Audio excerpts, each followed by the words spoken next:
সবাইকে good morning জানাচ্ছি। আশা করি সবাই ভালো আছো তোমরা, এবং এর মধ্যে তোমরা কলেজে আসছিলে, তোমাদের কলেজে প্রথম আসা। আশা করি তোমাদের ভালো লেগেছে কলেজটা, এবং তোমাদের জন্য যে অ্যাসাইনমেন্ট দেওয়া হয়েছে সেগুলো আস্তে আস্তে করে ফেলো, ঠিক আছে? আজকে আমাদের নবম ক্লাস, আর আমাদের প্রথম অধ্যায়টা শেষ হয়ে গিয়েছে। প্রথম অধ্যায় থেকে একটা সেট কোশ্চেন আসে, এক সেট কোশ্চেন আসে, আবার মাঝে মাঝে আসে না।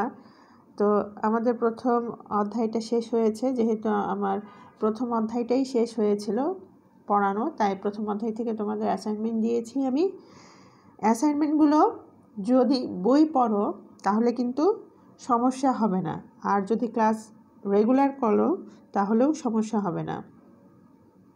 তাই অ্যাসাইনমেন্ট করার আগে প্রশ্নটা খুব ভালো করে পড়ো এবং বইটা পড়ো, বই এবং লেকচারটা ভালো করে দেখো, তাহলেই সবগুলোর সমাধান করতে পারবে, ঠিক আছে? আর কোনো সমস্যা হলে অবশ্যই আমাদের সাথে যোগাযোগ করো। আজকে আমরা পড়ব দ্বিতীয় অধ্যায়। দ্বিতীয় অধ্যায়ে তোমার তথ্য সংগ্রহ, সংক্ষিপ্তকরণ ও উপস্থাপন। দ্বিতীয় অধ্যায়ে আমরা শিখব যে কিভাবে তথ্য সংগ্রহ করতে হয় এবং সেটা কিভাবে সংক্ষিপ্ত করতে হয়, মডিফাই করতে হয়। কারণ আমি অ্যানালাইসিস যে করব, অনেক বড় বড় আমার ডেটা দেওয়া থাকবে, তথ্য দেওয়া থাকবে, সেটাকে আমি কিভাবে আমার কাজের সুবিধার জন্য সংক্ষিপ্ত আকারে করে নিব, আর এগুলো কিভাবে উপস্থাপন করব, সেটাই আমরা দ্বিতীয় অধ্যায় শিখব। আসো শিখি যে তথ্যটা কি। আমরা তো বলি তথ্য প্রযুক্তি, তথ্যের যুগ, ইনফরমেশন ইজ পাওয়ার। হ্যাঁ, তাইলে এখানে খুব ভালো করে খেয়াল করো, যখন আমরা বলি যে তথ্যই শক্তি, হ্যাঁ, তথ্যের যুগ, এই তথ্যটা কি? গোপন তথ্য, ভালো তথ্য, খারাপ তথ্য, হ্যাঁ, তারপর আর কত ধরনের তথ্য থাকতে পারে? আসলে এই তথ্য হচ্ছে সংখ্যাত্মক রাশিমালা। আমাদের তথ্য সেই তথ্যই, কিন্তু এটা সংখ্যা দ্বারা প্রকাশিত হয়।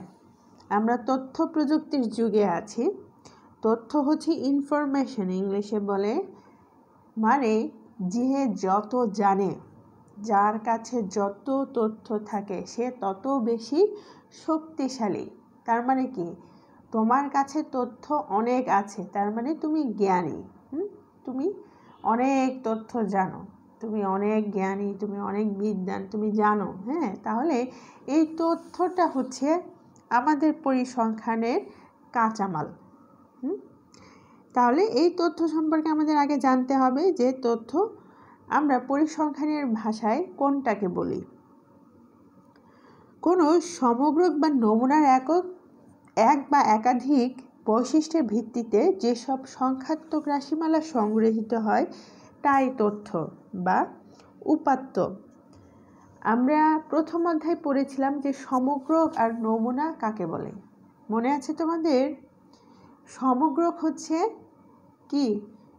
সমস্ত কি সংগ্রহিত রাশিমালা, মানে সম্পূর্ণ জিনিসের একটা সংগ্রহকে আমরা সমগ্রক বলি। আর সমগ্রকের প্রতিনিধিত্বকারী অংশকে, মানে ধরো সমগ্রক একটা পিৎজা, আর ওই যে পিৎজা কেটে রাখে না, হ্যাঁ, কেটে কেটে খায় না, তাহলে একটা কাটা অংশ হচ্ছে নমুনা, ঠিক আছে? তাহলে এই সমগ্রক আর নমুনার এক বা একাধিক বৈশিষ্ট্যের ভিত্তিতে যেসব সংখ্যাত্মক রাশিমালা সংগ্রহীত হয়, মানে সমগ্রক এবং নমুনার সাথে সম্পর্কিত যে তথ্যগুলো আমরা সংগ্রহ করি সংখ্যার মাধ্যমে, তাই হলো আমাদের পরিসংখ্যানের ভাষায় তথ্য বা উপাত্ত। আমরা তথ্য কখন বলবো? কোন বৈশিষ্ট্য থাকলে আমরা তাকে তথ্য বলবো, সেই বৈশিষ্ট্যগুলো দেখে নিই। সংখ্যাবাচক মান দ্বারা প্রকাশিত। হ্যাঁ, আমি বারবার বলছি যে আমরা পরিসংখ্যান সংখ্যা ছাড়া কথা বলি না। আমাদের প্রথম শর্ত হচ্ছে সংখ্যায় প্রকাশ হতে হবে। পরস্পর সম্পর্কযুক্ত, তার মানে কি? ওই যে বলে না যে আমার বয়স 17 বছর, এটা কি কোনো পরিসংখ্যান? এটা কোনো পরিসংখ্যান না। কেন? কারণ এটা একক ব্যক্তি সম্পর্কে বলছে। যদি এটা 3 জন ব্যক্তির গড় বয়স 17 বছর বলতো, তার মানে এখানে এই 17 বছরের সাথে 3 জন ব্যক্তি সম্পর্কিত, তাহলে এই ধরনের তথ্যই হচ্ছে আমাদের পরিসংখ্যানের তথ্য হিসেবে পরিগণিত হবে। কিন্তু একক যে তথ্য কিংবা একক যে সংখ্যা, এটা কোনোভাবেই আমাদের পরিসংখ্যান হবে না। তাহলে এই তথ্য হবে পরস্পর সম্পর্কিত কিংবা সম্পর্কযুক্ত, মানে একটা তথ্যের সাথে আরেকটা তথ্য যেন সম্পর্ক থাকে। সুনির্দিষ্ট অনুসন্ধান ক্ষেত্রের সাথে সংশ্লিষ্ট হতে হবে। আচ্ছা, এখন আমি তোমাদের বললাম যে তোমাদের ক্লাসে ছাত্র সংখ্যা কতজন? 35 জন। ঠিক আছে? আচ্ছা, ঠিক আছে। তারপর তোমাদের আর্টসে, আমাদের কলেজেরই আর্টসের ছাত্র সংখ্যা হচ্ছে 60 জন। হ্যাঁ, আমি শুধুমাত্র এমনিতেই এটা বললাম। তাহলে বলবে যে এটা বলার কারণটা কি? এখন এই যে সংখ্যাটা যদি কোনো অনুসন্ধান, কোনো পরীক্ষার সাথে সম্পর্কিত হয়, তাহলে সেটা তথ্য হবে। যেমন এখন যদি শিক্ষা বোর্ড থেকে এসে ইনভেস্টিগেট করে, যদি বলে যে আপনাদের মার্টিন লুথার কলেজে বিজনেস গ্রুপে কতজন স্টুডেন্ট এবং আর্টস গ্রুপে, মানবিক গ্রুপে কতজন স্টুডেন্ট, হ্যাঁ, তাহলেই কিন্তু এটা একটা তথ্য হবে। কিন্তু আমি যদি এমনি বলি যে এই কলেজের বিজনেস গ্রুপের 35 জন আর মানবিক গ্রুপে 60 জন, এটা কোনো পরিসংখ্যান হবে না কিংবা এটা কোনো তথ্য হবে না আমাদের জন্য। এটা কি করতে হবে? কোনো অনুসন্ধান কিংবা পরীক্ষার সাথে সম্পর্কিত হতে হবে, সংশ্লিষ্ট হতে হবে। তাহলে এটাই হচ্ছে আমাদের জন্য তথ্য। ঠিক আছে? এবার আসো, তথ্য কত ধরনের হতে পারে, কত প্রকার হতে পারে। তথ্য প্রকৃতি এবং বৈশিষ্ট্যের ভিত্তিতে 2 প্রকার, সংগ্রহিত উৎসের ভিত্তিতেও 2 প্রকার। এবার আসো দেখি যে প্রকৃতি বা বৈশিষ্ট্য এর ভিত্তিতে কি কি তথ্য আছে। গুণবাচক তথ্য আর পরিমাণবাচক তথ্য। এই গুণবাচক বলতে কিন্তু আবার বলবে না যে অঙ্কের গুণ, হ্যাঁ, ওই যে গুণ ভাগ যোগ বিয়োগ বলে যে সেই গুণ না, কিন্তু এটা মানুষের মধ্যে যে গুণ আছে সেই গুণ হতে পারে, জাতিগত গুণ হতে পারে, দেশভিত্তিক হতে পারে। যেমন আমি বাংলাদেশি, এটা একটা গুণবাচক তথ্য। যেমন তুমি একজন খ্রিস্টান, তুমি একজন মুসলিম, এটা একটা গুণবাচক তথ্য। আমরা যখন কোনো অনুসন্ধান ক্ষেত্র থেকে আসে, যখন তোমার সম্পর্কে তথ্য সংগ্রহ করে, তখন কিন্তু নর্মালি আমরা কতগুলো জিনিস দেখি। কি কি দেখি? তোমার নাম থাকবে, তোমার লিঙ্গ থাকবে, যে তুমি পুরুষ না মহিলা, তারপর তোমার ধর্ম থাকবে, তোমার এলাকা থাকবে। হ্যাঁ, এগুলো কিন্তু কমন জিনিস, মানে তোমাকে আইডেন্টিফাই করে, এগুলো খুবই কমন জিনিস। তো এগুলোই হচ্ছে গুণবাচক তথ্য।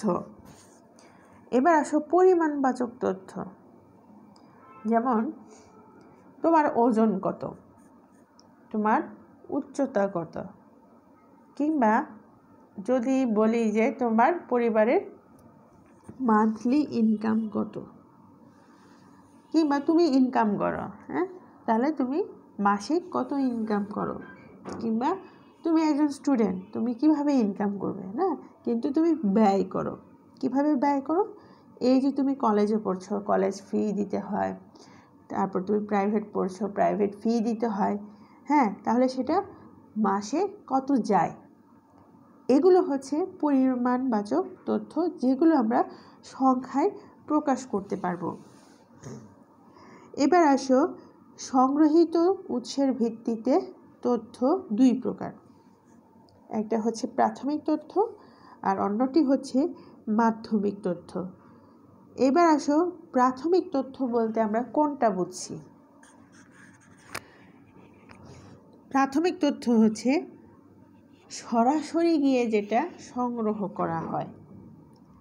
যেমন শিক্ষা বোর্ড থেকে কেউ আসলো, হ্যাঁ, আমাদের মার্টিন লুথার কলেজে, যে আমাদের মার্টিন লুথার কলেজের প্রথম বর্ষের ছাত্রদের ক্লাস পারফরমেন্স কেমন, তারা প্রথম সাময়িক পরীক্ষায় কেমন রেজাল্ট করেছে, হ্যাঁ, এই তথ্য নেওয়ার জন্য আসলো। আর এটা আমাদের কলেজ থেকে তথ্য নিয়ে গেল, এটা হবে প্রাথমিক তথ্য। কিংবা আমি তোমাদের কোথাও ফিল্ডে পাঠালাম, যে তোমরা এই তথ্যগুলো নিয়ে আসো, তাহলে এটা হচ্ছে সরাসরি যে সংগ্রহীত তথ্য, এটাই হচ্ছে প্রাথমিক তথ্য। কিংবা তোমাকে ওই যে ফোনে বলে, কিংবা তোমার মেইলে যে বিভিন্ন ধরনের সার্ভে করে, হ্যাঁ, গুগল থেকে কিন্তু প্রায় একটা নোটিশ আসে যে এই সম্পর্কিত সার্ভে করতে যায়, হ্যাঁ, তাহলে কিংবা ফোন থেকে বলে আপনি কি আমাদের অপারেটর ফোন আমাদের এই কোম্পানির সাথে স্যাটিসফাই কিনা, সন্তুষ্টি কিনা, কি ভালো লাগলে 1 চাপুন, খারাপ লাগলে 2 চাপুন, ঠিক আছে। তো এগুলো হচ্ছে প্রাথমিক তথ্য, যেটা সরাসরি সংগ্রহ করা হয়। এবার আসো মাধ্যমিক তথ্যটা কি। বললাম যে শিক্ষা বোর্ড থেকে এসে আমাদের মার্টিন লুথার কলেজের প্রথম বর্ষের ছাত্রদের প্রথম সাময়িক পরীক্ষার মূল্যায়ন নিয়ে গেল, হ্যাঁ, নম্বরপত্র নিয়ে গেল কিংবা নম্বর নিয়ে গেল, এটা হচ্ছে প্রাথমিক তথ্য। এবার ধরো প্রথম আলো কোনো নিউজ করতে চাই এই সম্পর্কিত, যে মার্টিন লুথার কলেজের ছাত্রছাত্রীদের পড়াশোনার মান, তাহলে এটা প্রথম আলোয় তারা প্রকাশ করবে। এখন প্রথম আলো কী করলো, আমাদের কলেজ থেকে না নিয়ে সরাসরি শিক্ষা বোর্ড থেকে তারা এই তথ্য সংগ্রহ করলো, ঠিক আছে। এখন শিক্ষা বোর্ড থেকে তারা নিলে পরে এটা নিয়ে কেউ কোনো কথা বলবে না, কারণ শিক্ষা বোর্ডে সব তথ্য কি উপযুক্ত আকারে রাখা হয়। তাহলে শিক্ষা বোর্ড থেকে নিল তারা সেই ডাটা নিয়ে তারা একটা নিউজ করলো যে হ্যাঁ, মার্টিন লুথার কলেজের শিক্ষার মান ভালো, প্রথম বর্ষের ছাত্রছাত্রীদের পরীক্ষার মূল্যায়ন এরকম, মোটামুটি ভালো সবারই। তাহলে এই যে প্রথম আলো যে শিক্ষা বোর্ড থেকে তথ্যটা নিল, হ্যাঁ, সেটা হবে মাধ্যমিক তথ্য। তার মানে যদি আমি কোনো মাধ্যমে তথ্য সংগ্রহ করি, মানে আমি যদি থার্ড পার্সন হয়, থার্ড মাধ্যম হয়, মানে ফার্স্ট হচ্ছে আমি একজন মার্টিন লুথার কলেজের ছাত্র, দ্বিতীয় জন হচ্ছে গিয়া শিক্ষা বোর্ড এসে আমার ইনফরমেশন নিয়ে গিয়েছে, এখানে থার্ড পার্টি হচ্ছে গিয়া প্রথম আলো কী করলো, সেই শিক্ষা বোর্ড থেকে ইনফরমেশনটা নিল। এটা কিন্তু ভায়া হয়ে গিয়েছে, মাধ্যম হয়ে গিয়েছে, ঠিক আছে, সরাসরি হয়নি। তাহলে এটা হচ্ছে মাধ্যমিক তথ্য।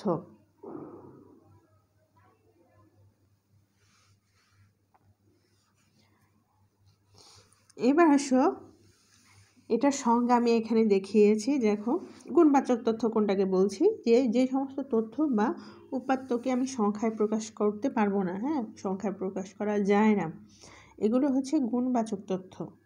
আর পরিমাণবাচক তথ্য হচ্ছে যে সমস্ত তথ্য বা উপাত্তকে সংখ্যায় পরিমাপ বা প্রকাশ করা যায়, সেগুলোই হচ্ছে পরিমাণবাচক তথ্য। প্রাথমিক তথ্য হচ্ছে যেসব তথ্য কোনো অনুসন্ধানকারী ব্যক্তি বা সংস্থা কর্তৃক অনুসন্ধান ক্ষেত্র হতে সরাসরি সংগৃহীত হয়। আর মাধ্যমিক তথ্য যেসব তথ্য পূর্ব প্রকাশিত বা সংগৃহীত তথ্য হতে সংগ্রহ করা হয়। হ্যাঁ, তাহলে এগুলো হচ্ছে গিয়ে তোমার 4 ধরনের তথ্য। এবার আসো, প্রাথমিক তথ্য সংগ্রহের কতগুলো পদ্ধতি আছে দেখি, যে কখন এটাকে আমি প্রাথমিক তথ্য বলবো। হ্যাঁ, যেমন প্রত্যক্ষ ব্যক্তিগত অনুসন্ধান। তোমরা যখন বড় হবে তখন তোমাদের একটা থিসিস করতে হবে, তখন তোমাদের ডাটা কালেক্ট করতে হবে। তাহলে পার্সোনাল কাজের জন্য যখন আমি নিজে সরাসরি গিয়ে তথ্য সংগ্রহ করব, সেটা হবে প্রাথমিক তথ্য। পরোক্ষ মৌখিক, যেমন যে মৌখিক তথ্য বলতে হচ্ছে কারোর মাধ্যমে, তোমার কোনো রিলায়েবল সোর্সের মাধ্যমে তুমি সংগ্রহ করছো, হ্যাঁ, মুখে মুখে, যে তোমার বাড়িতে একজন আসলো যে এটা লাগবে, হ্যাঁ, এটা লাগবে, এই ইনফরমেশন লাগবে, তাহলে আমার ফ্যামিলির হচ্ছে কেউ নাই, আমি একাই আছি, কিন্তু আমার হোল ফ্যামিলির ইনফরমেশন লাগবে। তাহলে সেই ক্ষেত্রে কী করলো, সে মুখে মুখে সবার কি ইনফরমেশনটা নিয়ে নিল। ঠিক আছে। ডাকযোগে, অনেক সময় কি করে, ডাকযোগে হচ্ছে তোমার হচ্ছে চিঠি পাঠাই দেয়, চিঠি না ঠিক প্রশ্নপত্র, হ্যাঁ, সার্ভে করার জন্য যে প্রশ্ন, সেটা ডাকযোগে পাঠিয়ে দেয়, যে এটা ফর্ম ফিল আপ করে আপনি আবার ফিরতি ডাকযোগে পাঠিয়ে দিবেন। হ্যাঁ, তাহলে সেটাও একটা পদ্ধতি, যে আমরা এইভাবেও ডাকযোগেও প্রাথমিক তথ্যটা সংগ্রহ করতে পারি। সাক্ষাৎকারের মাধ্যমে, আমি ঢাকায় আছি কিন্তু আমার গ্রামের ইনফরমেশন লাগবে, আমি ঢাকায় বসে কাজ করছি, এখন গ্রামে গিয়ে ইনফরমেশন কালেক্ট করার জন্য, তথ্য সংগ্রহের জন্য যথেষ্ট পরিমাণ সময় আমার নেই। আমি কি করব, আমার যে প্রশ্নপত্র আছে, আমার যে সার্ভে পেপারটা আছে, কোয়েশ্চেনার আছে, প্রশ্নমালা যেটা আছে, যেটা সম্পর্কে আমি তথ্য কালেক্ট করব, সেটা কি করব, আরেকজনের মাধ্যমে, একজনকে বললাম যে আমাকে কাইন্ডলি 7 দিনের মধ্যে এই তথ্যগুলো কালেক্ট করে দাও। হ্যাঁ, তাহলে সে কি করলো, আচ্ছা ঠিক আছে, সে গ্রামে থাকে, সে গ্রাম থেকে সরাসরি গিয়ে তথ্য সংগ্রহ করে সেই প্রশ্নপত্র, সেই প্রশ্নমালা আমাকে পাঠিয়ে দিল। ঠিক আছে, এটাও কিন্তু একদম সরাসরি সংগ্রহিত, তাই এটাও হচ্ছে প্রাথমিক তথ্য হবে। স্থানীয় প্রতিনিধির মাধ্যমে, স্থানীয় প্রতিনিধি বলতে ধরো সরকার থেকে কোনো কিছু ইনফরমেশন চাচ্ছে, হ্যাঁ, সেই ক্ষেত্রে কী করে, সরকার সরাসরি যে গ্রামে যে ইউনিয়ন পরিষদ আছে, ইউনিয়ন পরিষদের মেম্বারদের সাথে যোগাযোগ করতে পারে। ঠিক আছে, যে জনগণের যে প্রতিনিধি, ওদের মাধ্যমে তথ্য সংগ্রহ করতে পারে। কিংবা ধরো কোনো সমিতি আছে, হ্যাঁ, সমিতির সভাপতি যে থাকে, সভাপতির মাধ্যমেও তথ্য সংগ্রহ করতে পারে। তাহলে এগুলো হচ্ছে প্রাথমিক তথ্য। আবার টেলিযোগাযোগে, টেলিফোনে সাক্ষাৎকারের মাধ্যমে, ওই যে তোমাদের আমি বললাম কীভাবে ফোন করলো তোমাকে গ্রামীণ ফোন থেকে, যে আপনি কি গ্রামীণ ফোনের সেবায় সন্তুষ্ট, হ্যাঁ, আপনাকে কিন্তু এরকম প্রশ্ন করে যে আপনি গ্রামীণ ফোনের সেবায় কি আপনি সন্তুষ্ট নাকি সন্তুষ্ট না। ওই যে বলে না, তোমার সন্তুষ্ট হলে 1 চাপুন, হ্যাঁ, সন্তুষ্ট না হলে 2 চাপুন। তাহলে এগুলোও কিন্তু সরাসরি তোমার কাছ থেকে তথ্য সংগ্রহ করছে, এগুলোও কিন্তু প্রাথমিক তথ্যের পদ্ধতি। ঠিক আছে, তাহলে প্রাথমিক তথ্য পদ্ধতিগুলো কি কি? প্রত্যক্ষ ব্যক্তিগত অনুসন্ধান, পরোক্ষ মৌখিক, ডাকযোগে সাক্ষাৎকারের মাধ্যমে, স্থানীয় প্রতিনিধির মাধ্যমে এবং টেলিফোনের সাক্ষাৎকারের মাধ্যমে আমরা প্রাথমিক তথ্য সংগ্রহ করতে পারি।